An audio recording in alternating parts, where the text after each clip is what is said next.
Hey guys, I keep mentioning in my videos that I should make just a video about stories because I mention my travels very vaguely and I show videos and photos, but I never actually get to tell stories very often. So I figured that I could just do a video on that. So for me, Paris was more interesting than Amsterdam. I feel like I connected with the city more. So I'm gonna start with those videos and then maybe I'll go back to Amsterdam. I've got some Paris videos on my mind. So before we begin, this video is going to consist of me performing charades for two French officers, being stalked by someone, and crashing a bike.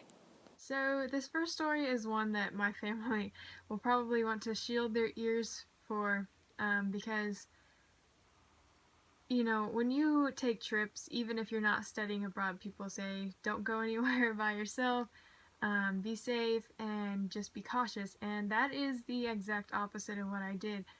The day we went to the Louvre, I hope that's how you pronounce that. Um,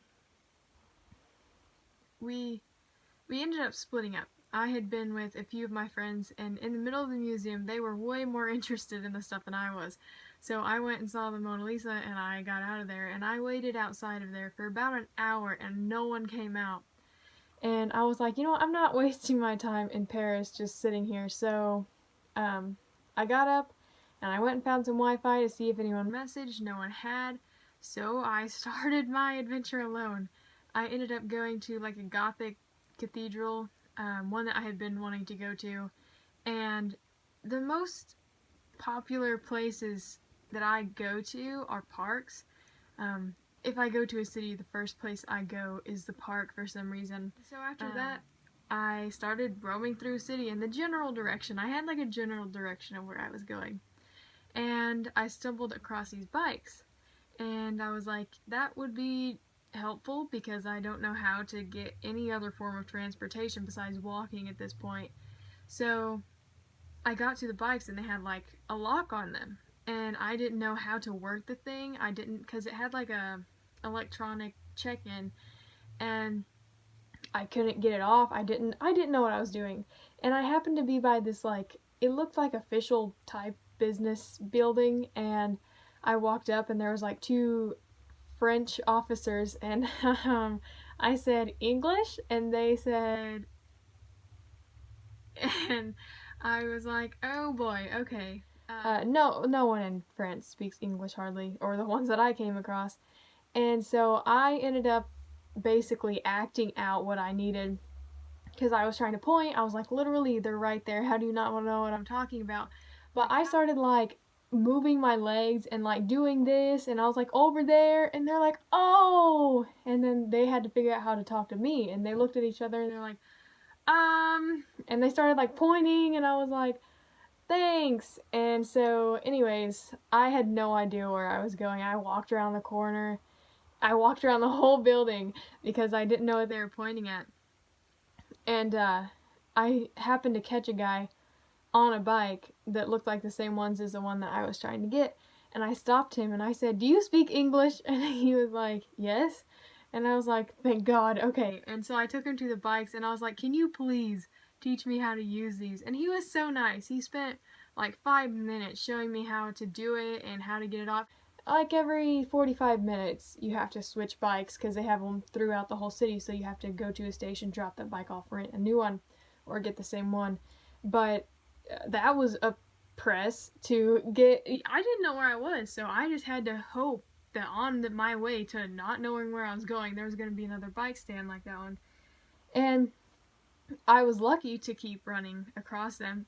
Um, but they were all in pretty bad condition. Like there were a lot with flat tires, there were a lot that just didn't work, it wouldn't steer. And so I had to keep renting different ones, and the ones that I put in to like park and then go check a new one out on the system, someone would like run over and take my bike. So I didn't have a great experience with those. But anyways, fast forward, I finally get like rid of the bike because none of them worked. I got mad. I was walking up through Paris. I had no idea where I was.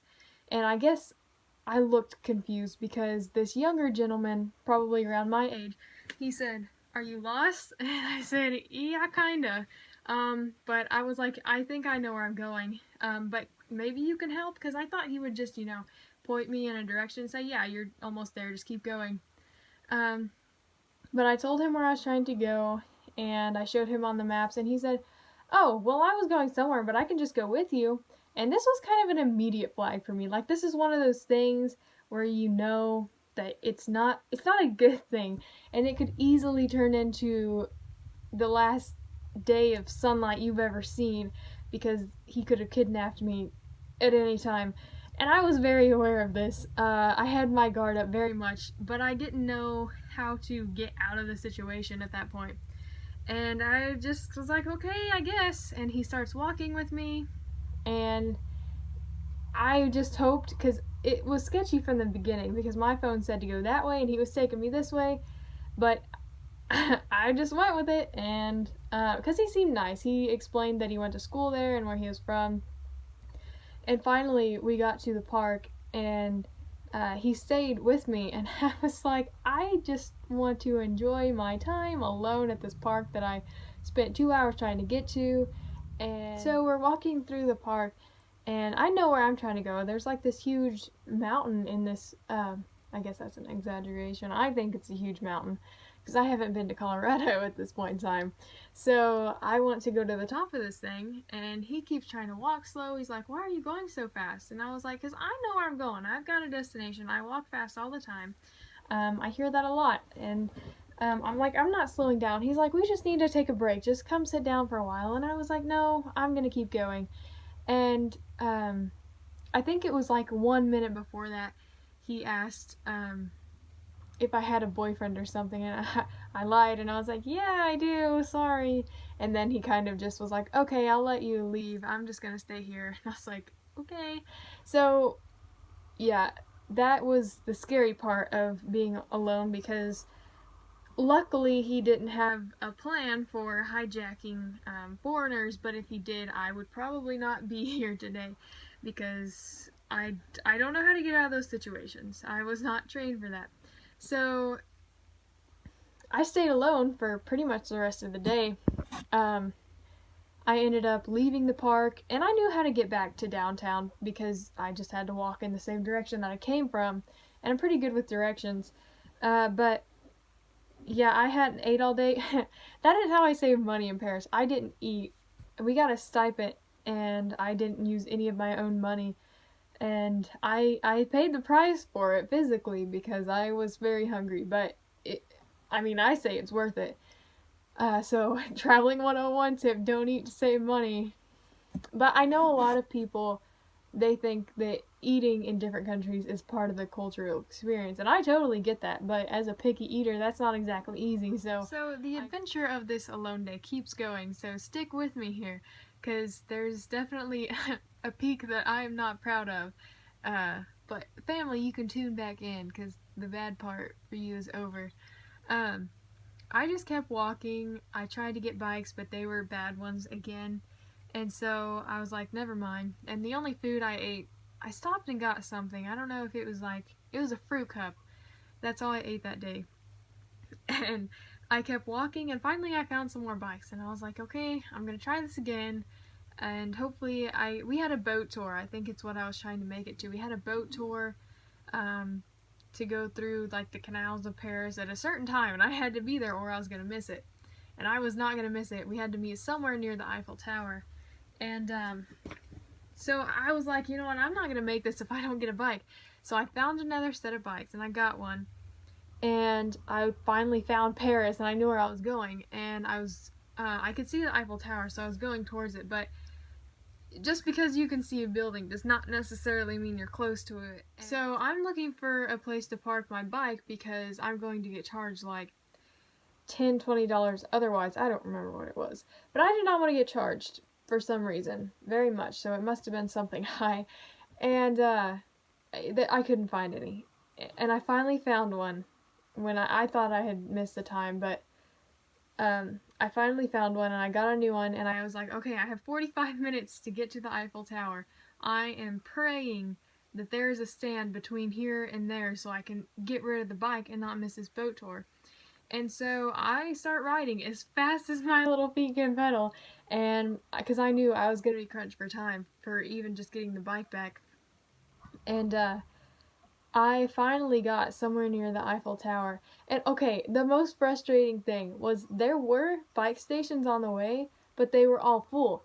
So I couldn't drop my bike off. So oh my gosh, I was so mad because I was about to get charged money because I wasn't returning the bike, but there were stands all along the way, but they were all full. And so I had to keep going. And by the time that I got to the Eiffel Tower, I knew I was out of time. I had went over, I was so mad, and I crossed the street on my bike, and the Eiffel Tower's like right here.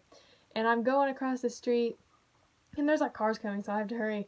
And there's a curb, and I thought I was fine, but I hit the curb, and my tire goes sideways. So my bike just falls over. And there's like 3 French people that come over. They're like, "Are you okay?" I'm like, "Yeah, I'm fine. Just horribly embarrassed in the middle of Paris. So it's fine, I guess." But anyways, I get up and I'm like all hurt and stuff. And then I just walk my bike for a while. And I finally find a stand. But it was pretty miserable at that point.